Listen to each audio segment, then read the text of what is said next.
तो हम लोग जानते हैं कैपेसिटर के दो प्लेट्स हैं और इसके बीच में अगर हम डाइलेक्ट्रिक्स को इंसर्ट कर दिए, ठीक है, तो इसका क्या इफेक्ट होगा वो देखना है। इसमें हम लोग electric field is equal to sigma upon epsilon naught जानते हैं, ठीक है, ये होता है।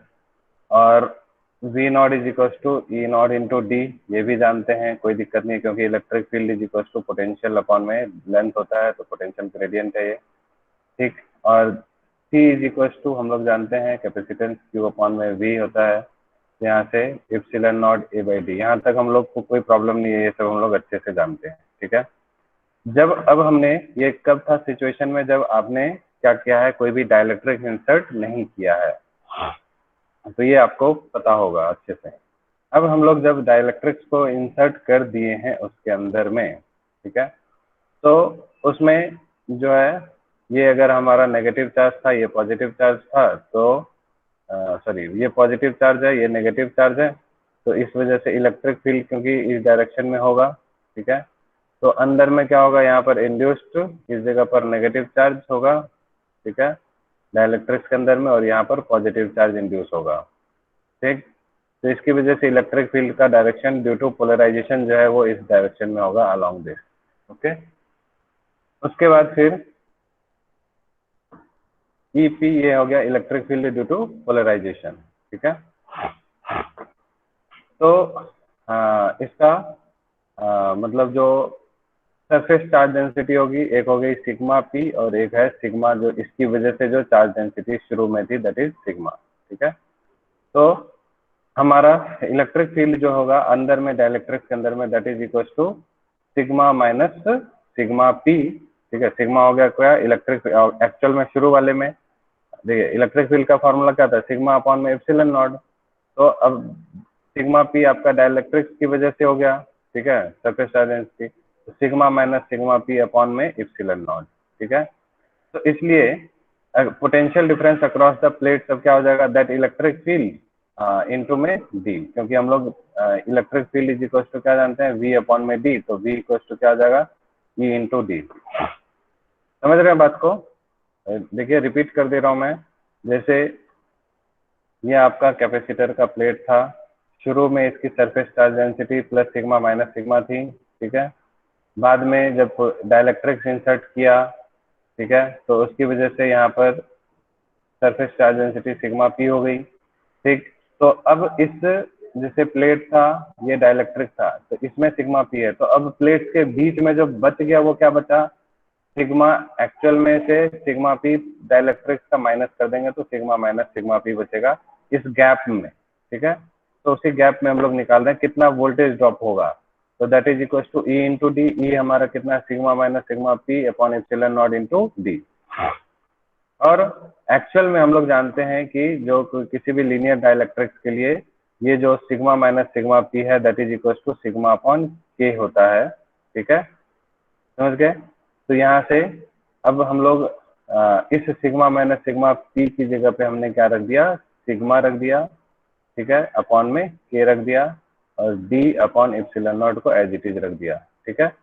अब सिग्मा हमारा क्या होता है, चार्ज पर यूनिट एरिया, तो क्यू अपॉन में ए रख दिया, अपॉन में D into epsilon naught into के, ठीक है। तो सी की वैल्यू यहाँ से क्यू अपॉन वी हो गई। तो आप देख रहे हैं अगर ध्यान से, तो जो अब कैपेसिटेंस हो गया है वो आपका हो गया है K times epsilon naught A by D. और epsilon naught A by D तब होता था जब आपका कोई भी डाइलेक्ट्रिक्स इसमें इंसर्ट नहीं करते थे, जब वो एयर में रहता था। तो सी इक्वल टू के इंटू सी नॉट, ठीक है। तो यानी आपका कैपेसिटेंस अब इंक्रीज हो गया कितना टाइम्स, के टाइम्स, यानी कि कभी भी किसी डाइलेक्ट्रिक्स को जब हम लोग इंसर्ट करते हैं तो उसका कैपेसिटेंस के टाइम्स जो है वो बढ़ जाता है, ठीक है। जो उसके क्या है, उसका डाइलेक्ट्रिक कांस्टेंट है किसी भी इंसुलेटर या किसी भी डाइलेक्ट्रिक्स का, ठीक है, ओके।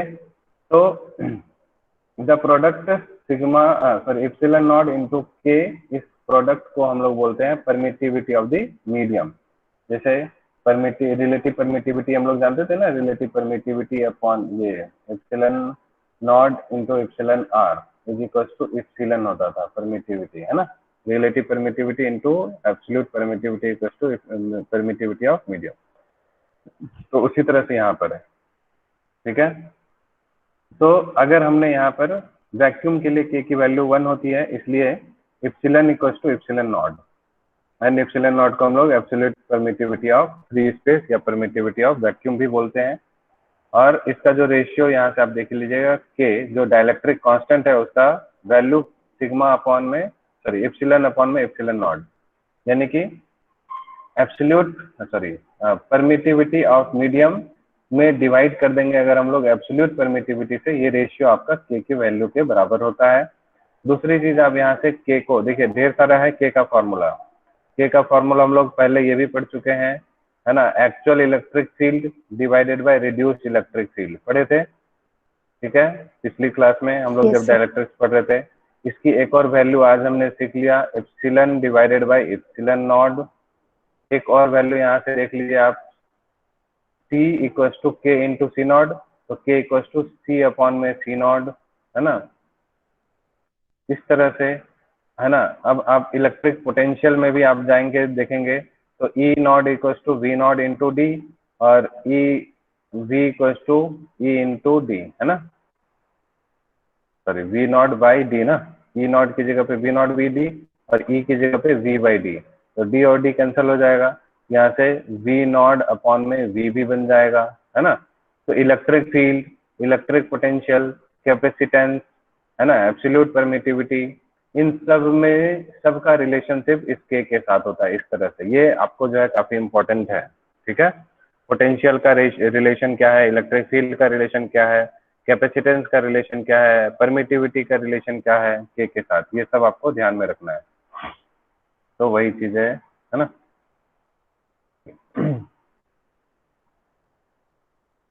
तो ये एग्जाम्पल नंबर 2.8 है, इसको थोड़ा पढ़िए, देखिए समझ आ रहा है क्या।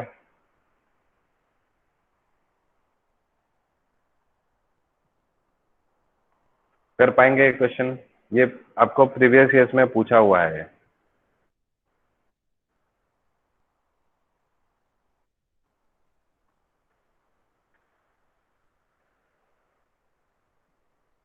चंद्रकांता, चंद्रकांता आप क्यों क्लास ज्वाइन किए, नहीं समझ में आएगा, ये सब टफ टॉपिक आप छोड़ दीजिए,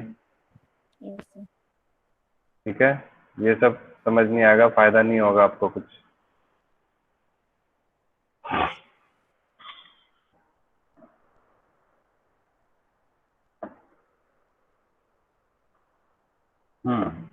एग्जाम्पल 2.8, ठीक है, इसमें क्या बोला है, slab of material of dielectric constant K has the same area as the plates of parallel plate capacitor but has a thickness 3/4 times D. Okay, so where D is the separation of plates and how is the capacitance changed when the slab is inserted between the plates. यानी दो plate है, उसके बीच में क्या किया है, एक dielectric slab को इंसर्ट करा दिया, ठीक है, और इसकी जो थिकनेस है that is equal to 3/4 times D है। ओके, समझ गए। और एरिया ऑफ क्रॉस सेक्शन जो इसका इस प्लेट का है, एरिया ऑफ क्रॉस सेक्शन है ना, वही डाइलेक्ट्रिक स्लैब का भी area of cross section A same है, ठीक है। तो हमसे पूछ रहा है कि जब हमने इसको इंसर्ट किया तो कैपेसिटेंस जो है वो बढ़ेगा कि घटेगा, बताइए। बढ़ेगा, बढ़ेगा, ठीक है। कितना टाइम्स बढ़ेगा ये, कितना टाइम्स बढ़ेगा ये पूछ रहा है, ठीक है। तो पहले हम क्या करते हैं, इसका सॉल्यूशन देखते हैं, फिर हम लोग अपने तरीके से भी इसको दूसरे मेथड से भी सॉल्व करेंगे। तो हम लोग मान लेते हैं कि शुरू में इलेक्ट्रिक फील्ड जो है हमारा ई नॉट जो है वो लग रहा है जब कभी भी जब इसके अंदर में कोई भी डाइलेक्ट्रिक स्लैब इंसर्टेड नहीं हो, तो उस समय में ई नॉट जो है वो वी नॉट डी अपॉन में डी के बराबर हो जाएगा, कोई इशू नहीं है इसमें।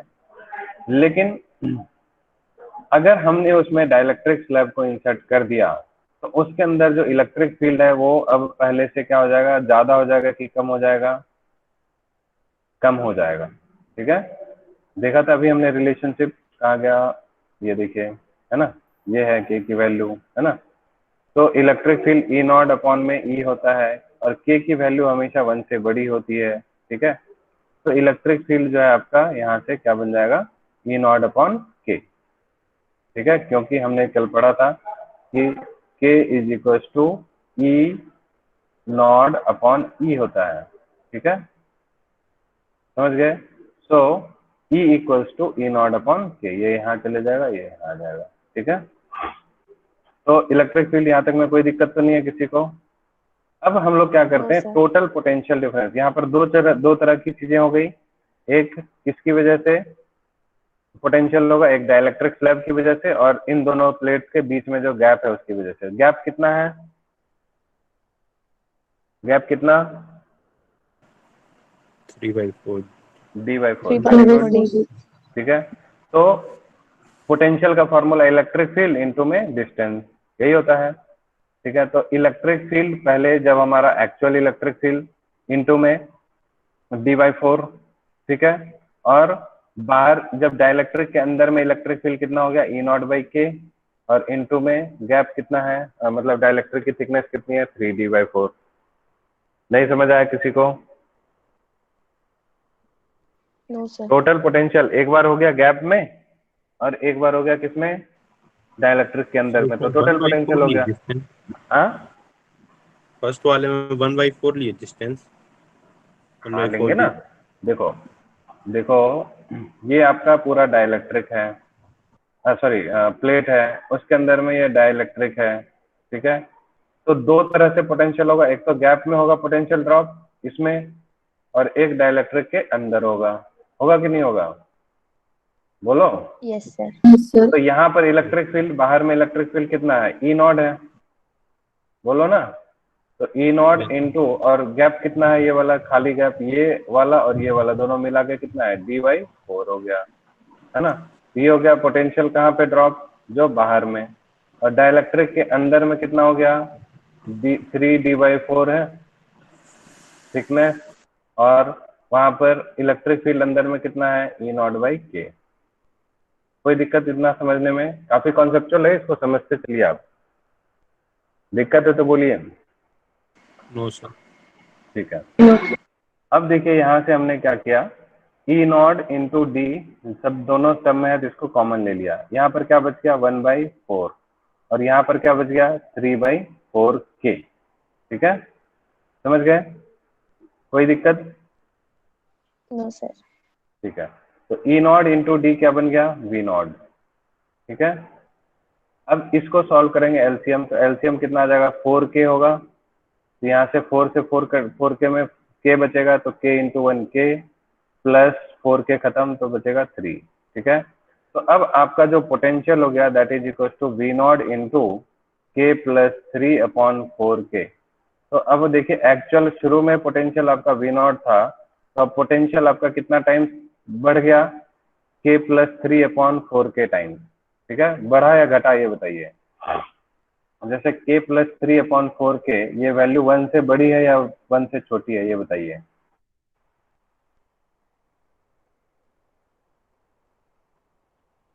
क्योंकि आपको मैंने बताया डाइलेक्ट्रिक कांस्टेंट k की वैल्यू हमेशा 1 से बड़ी होती है, तो 1 से बड़ी कुछ भी आप रखिए, यहाँ पर एग्जैक्टली 1 रख देते हैं, k इक्वल टू 1 रखते हैं तो 4/4 1 हो जाएगा। लेकिन 1 से बड़ा कुछ भी रखिए आप इसको, जैसे 2 रख लीजिए, 2 प्लस 3 कितना हो गया, 5, और नीचे हो गया 8, 5/8, 1 से बड़ा है या छोटा है? छोटा है। छोटा है। तो इसका मतलब है इसका जो पोटेंशियल हुआ पहले से ज्यादा हुआ या कम हुआ? कम हुआ। कम हुआ। कितना टाइम्स कम हुआ? तो that is k plus 3/4k, ये तो रहेगा ही, तो k plus 3/4k times this potential has been reduced, ठीक है। तो इसका मतलब है, और हम लोग जानते हैं C इक्वल टू Q/V, जानते हैं। तो पोटेंशियल जब इतना टाइम्स डिक्रीज हुआ तो कैपेसिटेंस जो है इतना टाइम्स इंक्रीज हो जाएगा। क्लियर है? यस कोई सर। दिक्कत? बस क्योंकि यहाँ से पुट कर दीजिए Q0 की जगह पे, है ना, V की जगह पे, तो आपका यही चीज आ जाएगा। तो कैपेसिटेंस आपका हो गया 4k/k प्लस 3 टाइम्स C0, ठीक है। क्लियर? Yes sir. ठीक है। अब इसमें आपने कॉन्सेप्ट क्या सीखा कि अगर आपको किसी भी डाइलेक्ट्रिक पैरेलल प्लेट के बीच में डाइलेक्ट्रिक को इंसर्ट करेंगे तो टोटल पोटेंशियल जब निकालेंगे तो बाहर का इलेक्ट्रिक फील्ड इनटू में डिस्टेंस बाहर वाला प्लस अंदर का इलेक्ट्रिक फील्ड इनटू में थिकनेस ऑफ डाइलेक्ट्रिक स्लैब, इससे आपको टोटल पोटेंशियल मिलेगा। ठीक है। अच्छा, अब हम लोग पिछले दिन जब हम लोग डेरिवेशन कर रहे थे डाइलेक्ट्रिक्स वाला, तो वहां पर हमने एक फॉर्मूला सीखा था न्यू फाइनल कैपेसिटेंस का, याद है किसी को? C इज इक्वल टू क्या होता था? Epsilon naught A K by D. नहीं, ये नहीं, in terms of thickness of dielectric. हाँ, T वाला।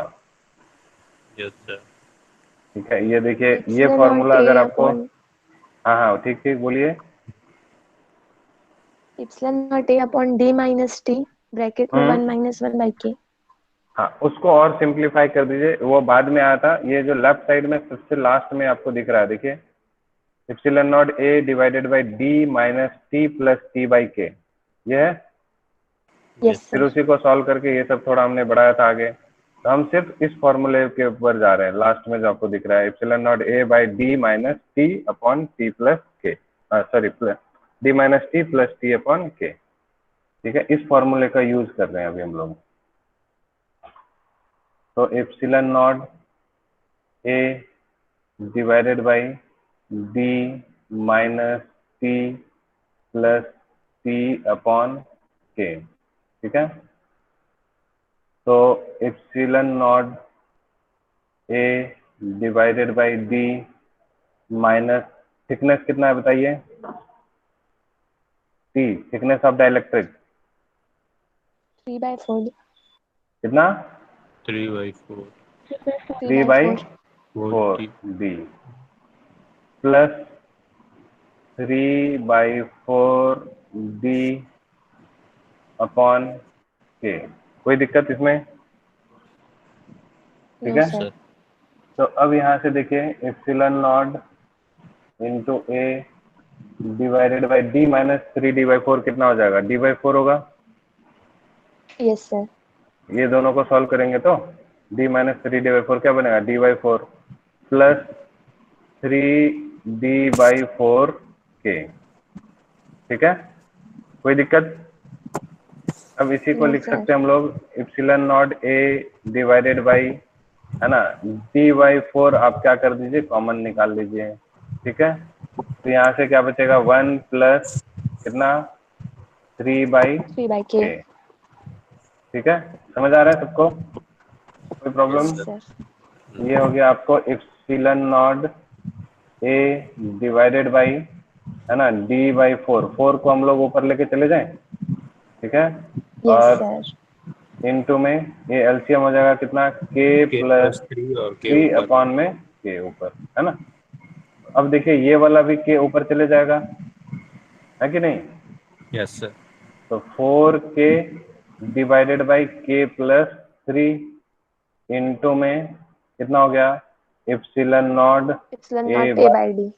D, और ये आपका एक्चुअल कैपेसिटेंस होगा शुरू वाला, तो 4K इंटू K प्लस 3 बना। समझ आया? Yes sir. Yes sir. इसी क्वेश्चन को हम दो तरीके से सॉल्व कर लिए, या तो दोनों का अलग अलग इलेक्ट्रिक फील्ड और पोटेंशियल को मल्टीप्लाई किए लेंथ को, और या फिर हमने डायरेक्ट फॉर्मूले में पुट कर दिया। दोनों एक ही आया, एक उसी से तो था, ये फॉर्मूला इसी मेथड से तो आया था। ठीक है, समझ आ गया सबको कि नहीं आया? ओके। आ गया सर. ठीक है, ओके। उसके बाद फिर हम लोग थोड़े बहुत क्वेश्चंस देखते हैं। ठीक है, जैसे क्वेश्चन ये वाला पढ़िए, जल्दी जल्दी हम ढेर सारा क्वेश्चन कर लेते हैं अभी। पैरेलल प्लेट कैपेसिटर है जिसकी थिकनेस आपको दी हुई है, और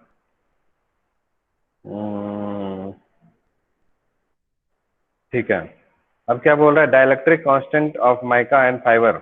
अच्छा, capacitor contains 1 mica sheet and of thickness इतना एंड फाइबर शीट ऑफ इतना, यानी कि दो डाइलेक्ट्रिक आ गया इसमें। समझ आ रहा है क्वेश्चन? पैरेलल प्लेट कैपेसिटर में दो डाइलेक्ट्रिक्स है, एक किसका? माइका का, और एक फाइबर का, फाइबर शीट। ठीक है, और दोनों का डाइलेक्ट्रिक कांस्टेंट भी दे रखा है, एक का 8 है और दूसरे का 2.5 है।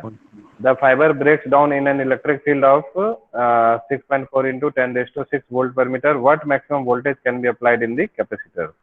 तो कितना मैक्सिमम वोल्टेज कैपेसिटर में अप्लाई करें इलेक्ट्रिक फील्ड आपका वो ब्रेक डाउन हो जाए, ठीक है।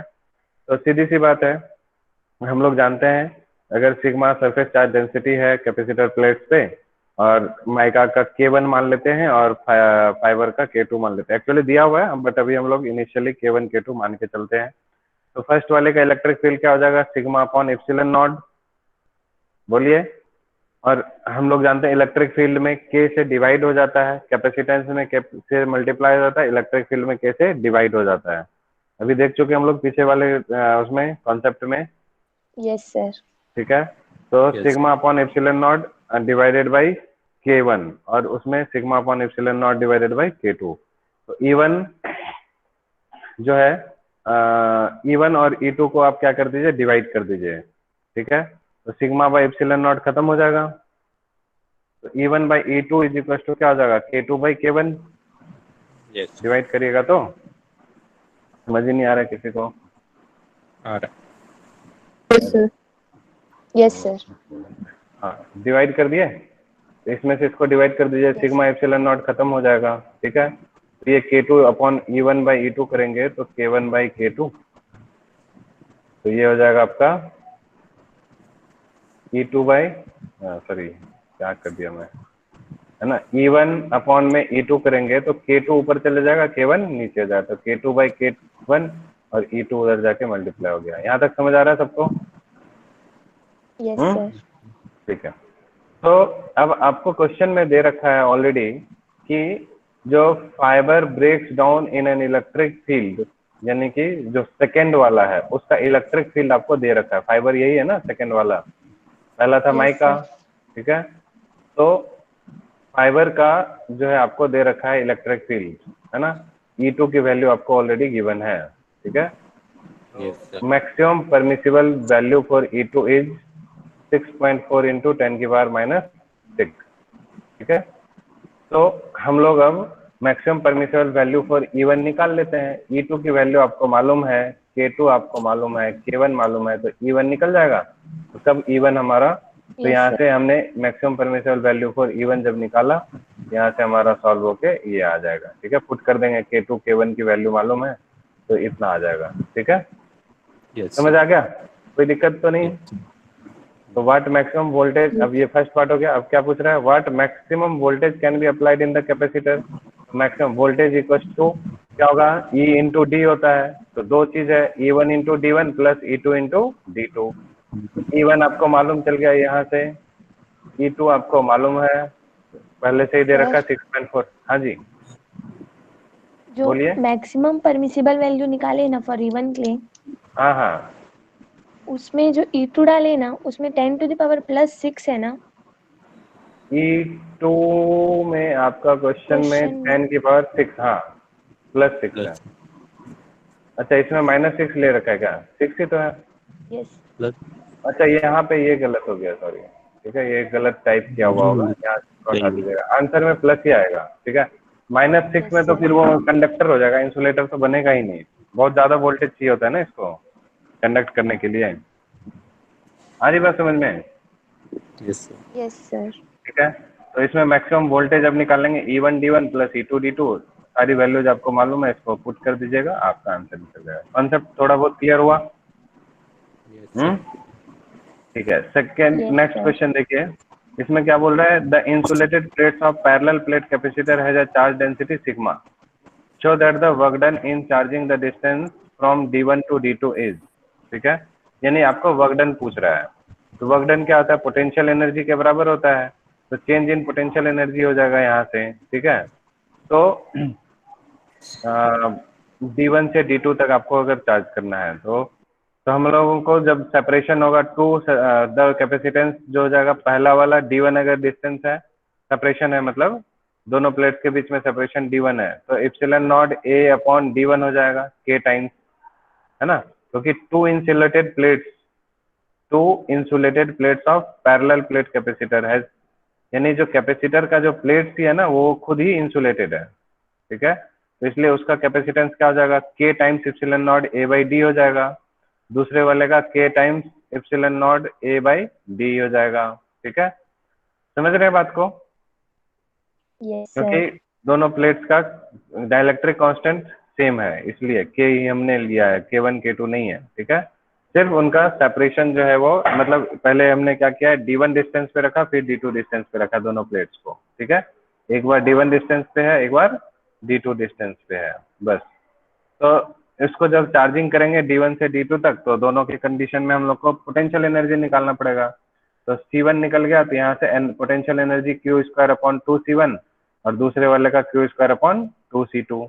फिर work done is equal to change in potential energy, यहाँ से निकाल लेंगे, और चेंज इन पोटेंशियल एनर्जी जैसे ही सॉल्व करेंगे वही हमारा वर्क डन हो जाएगा। इसको कैलकुलेशन सॉल्व कर लेंगे तो ये आ जाएगा। कॉन्सेप्ट समझ में आया? Yes sir. कॉन्सेप्ट क्या बोला कि दो प्लेट्स है, इंसुलेटेड प्लेट्स पैरेलल में है, उनकी चार्ज डेंसिटी दे रखी है। अब बोल रहा है कि इसको चार्ज करना है D1 डिस्टेंस से D2 डिस्टेंस में। शुरुआत में ये पैरेलल प्लेट्स D1 डिस्टेंस पे थे, बाद में इसी का डिस्टेंस को बढ़ा के D2 कर दिया था। अब इसको चार्जिंग करने में कितना अमाउंट ऑफ वर्क डन करना पड़ेगा, तो work done is equal to change in potential energy. Potential energy निकालने के लिए आपको कैपेसिटेंस चाहिए, C1 और C2 चाहिए, तो उसमें पुट कर देंगे U1 और U2 की वैल्यू, तो आपका पोटेंशियल निकल जाएगा और वर्क डन निकल जाएगा। कोई दिक्कत? No sir. ठीक है। अब देखिए नेक्स्ट इसी टाइप से कि the capacitors C1 C2 having plates of area A each are connected in series as shown in figure, ठीक है।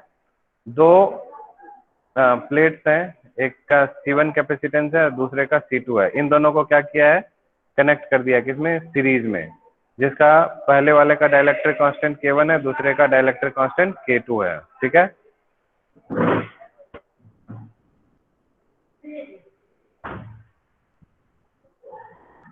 ठीक है, तो यहाँ से compare the capacitance of this combination with the capacitor C3, ठीक है। C3 में देखिए अब क्या किया, दोनों के बीच का डिस्टेंस को 2D कर दिया है और इस तरह से इसको कर दिया K1 और K2। बात समझ रहे हैं? मतलब एक तरह से आप देखिएगा, इसी दोनों को कंबाइन कर दिया इसमें। मतलब पहले क्या था, दोनों को सेपरेट करके रखा हुआ था, फिर बाद में क्या किया, दोनों को कंबाइन कर दिया। तो इसका आपसे पूछ रहा है, क्या बोलते हैं इसको, capacitance but made up of shown in figure, ठीक है। कंपेयर द कैपेसिटेंस, तो इस कॉम्बिनेशन का कैपेसिटेंस और इस कॉम्बिनेशन का कैपेसिटेंस का आपको कंपैरिजन करके दिखाना है, ठीक है। तो कर लेते हैं। तो फर्स्ट में शुरुआत में जब इस तरह से है, तो इसका कैपेसिटेंस C1 क्या हो जाएगा, K into epsilon not A/D, और C2 भी इसी तरह से K2 into epsilon not A/D। ये दोनों हो गया। तो अब हम लोग को क्या करना है, इक्विवेलेंट कैपेसिटेंस दोनों का, क्योंकि दोनों सीरीज में है कि पैरेलल में है, बताइए। फर्स्ट केस में सीरीज में। सीरीज में, तो सीरीज में फॉर्मूला क्या हो जाता है कैपेसिटेंस का, C1 C2 divided by C1 plus C2। यहाँ से ये हो जाएगा, ठीक है। अब जो दूसरा वाला है, ठीक है, कैपेसिटेंस C3, ठीक है, उसमें जो कैपेसिटेंसेस दो जो कैपेसिटेंस है, ठीक है, उसमें ये दोनों कैसे कनेक्टेड है, ये देखिए सीरीज में है या पैरेलल में है, एक साथ जब रखा है तो पैरेलल। पैरेलल है, पक्का? Yes sir. दोनों एक साथ रखा हुआ है ना, एक जैसे ये है, इसके साथ में इसको अटैच कर दिया है, तो इसको पैरेलल बोलते हैं क्या हम? सीरीज। ये भी सीरीज ही रहेगा ना, ठीक है। मतलब पैरेलल में तब होता जब आपका एक कैपेसिटर ऐसा है, देखिए इसमें सीधा क्या हो रहा है, ये पॉजिटिव प्लेट, ये नेगेटिव प्लेट, फिर दूसरे वाले का पॉजिटिव, इसका नेगेटिव, और ये दोनों को टच करा दिया है। यहाँ पर क्या थोड़ा सा गैप देके टच कराया, और यहाँ पर ऑलरेडी ऐसे ही टच कराया हुआ है, ठीक है। तो पैरेलल में तो तब बोलते हैं ना हम, जब एक कैपेसिटर ऐसा होता है, एक कैपेसिटर इसका होता है, ये सारे पॉजिटिव एक बैटरी से ऐसे कनेक्टेड है और नेगेटिव वाला बैटरी से अलग कनेक्टेड है, ऐसा होता तब तो। यस। समझ रहे हैं? तो यहाँ भी क्या है, सीरीज ही कॉम्बिनेशन है, तो इसलिए इसका भी हम लोग जो कैपेसिटेंस निकालेंगे, ठीक है, K1 into epsilon not A/D और K2 into epsilon not A/D, ठीक है। इसका भी दो, इसको जैसे ये ऐसा था, इस प्लेट का अलग निकाल लेंगे, इस प्लेट का अलग निकाल लेंगे, और फिर से ये दोनों सीरीज में होंगे, तो हमारा सीरीज में दोनों में सेम होगा, यानी कि जो पहले वाला सिचुएशन था, दूसरे वाला सिचुएशन सेम है। तो इस कहानी से आपको क्या शिक्षा मिलती है? अगर मान लीजिए कभी भी कॉम्पिटेटिव एग्जाम्स में आपको डायरेक्ट इस तरह का कोई क्वेश्चन दे दिया, ये सब बेसिकली कॉम्पिटेटिव एग्जाम्स में भी पूछे जाते हैं, ठीक है, इस तरह का सिचुएशन दे दिया और फिर आपको पूछेगा जल्दी से बता दीजिए कि दोनों में कौन ज्यादा बड़ा होगा, कौन कम होगा, या फिर कुछ रेशियो दे दिया रहेगा, तो इस कॉम्बिनेशन और इस कॉम्बिनेशन, दोनों ही कॉम्बिनेशन का इक्विवेलेंट कैपेसिटेंस क्या होगा, सेम होगा। सेम होगा। ठीक है, ये कॉन्सेप्ट आपको बनाना है, ठीक है, चाहे गैप रहे ना रहे, दो डाइलेक्ट्रिक्स को एक साथ रखा है, ठीक है, टच करा के तो सीरीज में होगा, सीरीज में सेम बनेगा, ठीक है, कोई दिक्कत? नो चलिए सर। उसके बाद No, फिर sir. क्वेश्चन नंबर 28 देखिए, ठीक है, ये सब क्वेश्चन जो है एक जगह से जो है लिया हुआ, इसमें देखिए 3 आइडेंटिकल पैरेलल प्लेट्स कैपेसिटर है C1 C2 C3, ठीक है, the space between their plates is now filled with dielectrics as shown in figure, ठीक है, मतलब पहले कुछ और था, उसके बाद फिर बाद में उसको क्या किया, पूरा का पूरा डाइलेक्ट्रिक्स भर दिया इसमें, ठीक है, C2 में दो तरह का डाइलेक्ट्रिक्स भर दिया, C3 में इस तरह से भर दिया, ठीक है, ऊपर नीचे ऐसे करके, ठीक है, if all the three capacitors still have the equal capacitance, obtain the relationship between the dielectric constant K1 K2 K3 and K4, ठीक है, तो सबसे पहला सिंपल है, फर्स्ट वाला capacitance epsilon naught A/D into K हो जाएगा, इसमें तो कोई दिक्कत नहीं है फर्स्ट वाले में, बोलिए, No, sir. नो ठीक सर। है। अब देखिए सेकंड वाला जो है आपका, उसमें दो चीज आपका सीरीज में है, क्योंकि दोनों टच्ड है ऑलरेडी, बोलिए, Yes, sir. Yes, sir. यहाँ से सीरीज कॉम्बिनेशन आप लोग लगा लेंगे, epsilon naught A/D into 1/K1 plus 1/K2 हो जाएगा, Yes, sir. Yes, ठीक है, sir. हाँ, तो डिस्टेंस में देखिएगा यहाँ पर D/2 रहेगा, है ना, इप्सिलॉन नॉट A/, है ना, D/2, और सीरीज में है तो यहाँ पर हो जाएगा 1/K1 प्लस 1/K2, ठीक है, सॉरी 1/K2, तो यहाँ से अब सॉल्व करेंगे तो ये बन जाएगा K1 प्लस K2 अपॉन में K1 K2, जब ऊपर जाएगा तो 2K1 अपॉन, सॉरी 2 ऊपर चले जाएगा तो 2 into K1 K2 upon K1 plus K2, ठीक है। अब जो तीसरा वाला है, ठीक है, थर्ड, इसमें ये दोनों आप देखिए किस में कनेक्टेड है, सीरीज में या पैरेलल में, Parallel में. पैरेलल में, यहाँ पर इस वाले का पॉजिटिव इसके पॉजिटिव के साथ, इसका नेगेटिव इसके नेगेटिव के साथ कनेक्टेड है, ठीक है, तो K3 और K4 जो है वो आपको पैरेलल में है, ठीक है, तो पैरेलल में हम लोग सीधा जानते हैं C3 प्लस सॉरी यहाँ से ये दोनों का प्लस हो जाएगा K3 और K4 वाले का, ठीक है, तो और डिस्टेंस भी दोनों के बीच में कितना है, D है, यहाँ से आप देख सकते हैं C3 वाला पैरेलल कॉम्बिनेशन हो जाएगा epsilon naught A/D into K3 plus K4, ठीक है, K3/2 ये डिस्टेंस, हाँ ये है और ये है, दोनों के बीच का डिस्टेंस D/2 है, ठीक है, तो ये एक प्लेट हो गया, ठीक है, और एक ये प्लेट हो गया, और यहाँ से सर उसके नीचे 2 आया है, वो एरिया का 2 है। नहीं नहीं नहीं नहीं नहीं, वही तो 2 कहाँ से आ गया इसमें,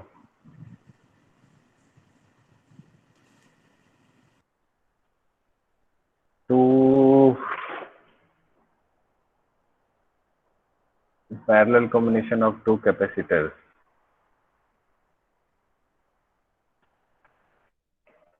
यहाँ से एरिया, हाँ ठीक ठीक ठीक, इप्सिलॉन नॉट A/D,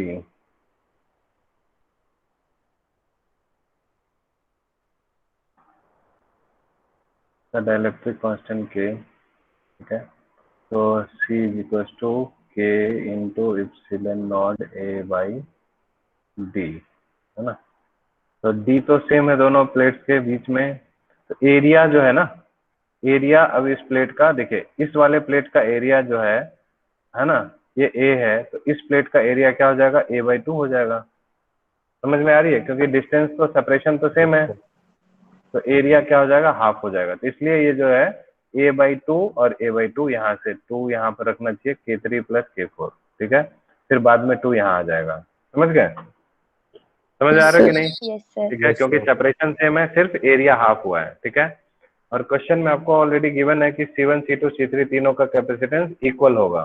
ठीक है, इक्वल कैपेसिटेंसेस है, तो इसलिए हम लोग यहाँ तीनों को बराबर कर देंगे। तो यहाँ पर इप्सिलन not A by D, इप्सिलन not A by D, इप्सिलन not A by D सब में है। ठीक है, सिर्फ के वाला टर्म को इक्वल रखना है, तो के इसको सॉल्व कर लीजिएगा। ठीक है, तो ये हमारा रिलेशनशिप क्या पूछा है कि dielectric constant relation between K1, K2, K3 and K4।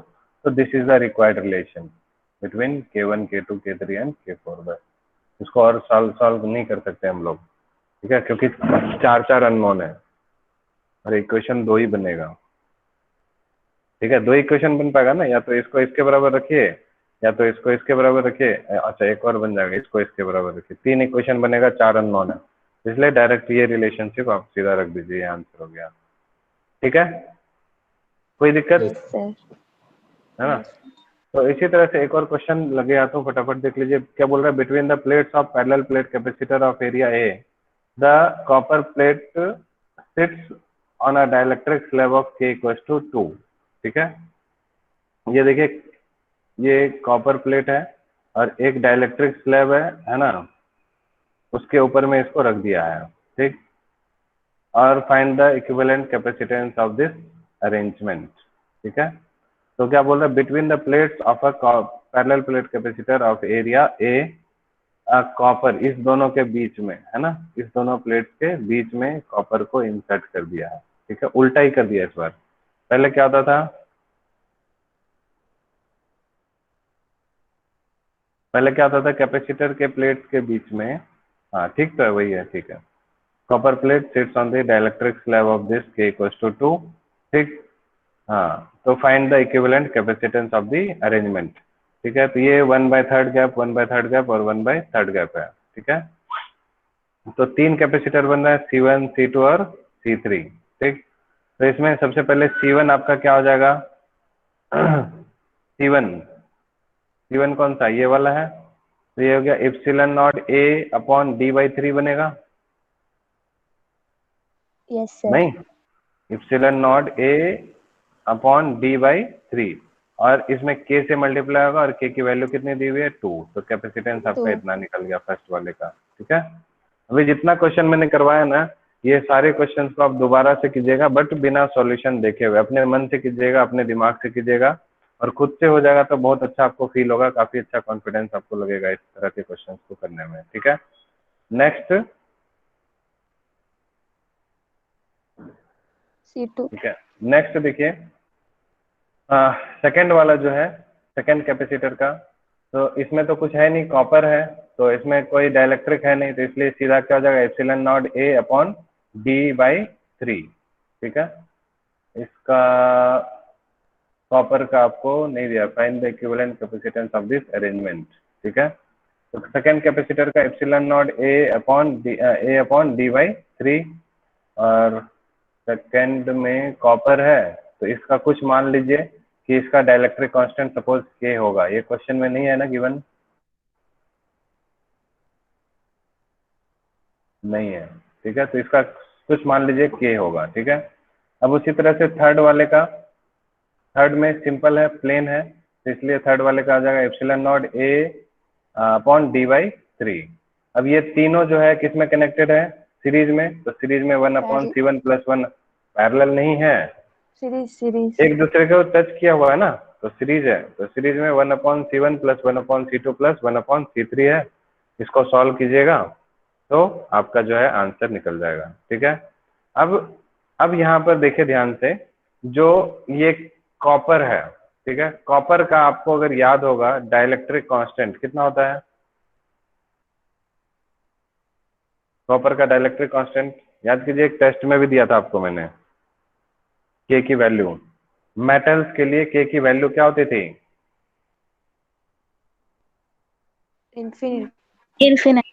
Infinite, याद है ना? Yes, बस sir. उसी चीज Yes, को sir. याद रखना था आपको। ठीक है, मेटल्स के लिए K की वैल्यू इंफिनिटी होती है, तो इसलिए अभी शुरू में हमने कैलकुलेशन करने के लिए K मान लिया और बाद में K की वैल्यू को हम इंफिनिटी पुट कर देंगे। ठीक है, इसको सॉल्व करने के बाद जहाँ पर k, ये वाला सेकंड वाले में k की जगह पे इंफिनिटी हो जाएगा, ठीक है, और समथिंग अपॉन इंफिनिटी क्या हो जाएगा, 0, ठीक है। क्योंकि मेटल तो ऐसे भी आपको मालूम है वो डाइलेक्ट्रिक होता नहीं है, तो उसके लिए कैपेसिटेंस 0 ही हो जाएगा, ठीक है। तो सिर्फ दोनों की वजह से बचेगा, ठीक है। आ रही बात समझ में? Yes sir. यस। ठीक है, तो इसी तरह से क्वेश्चंस, टाइम कुछ ज्यादा हो गया, फिर अभी आपकी नेक्स्ट क्लास भी होगी, ठीक है। तो ठीक है, आप लोग जा सकते हैं, इसके ऊपर क्वेश्चन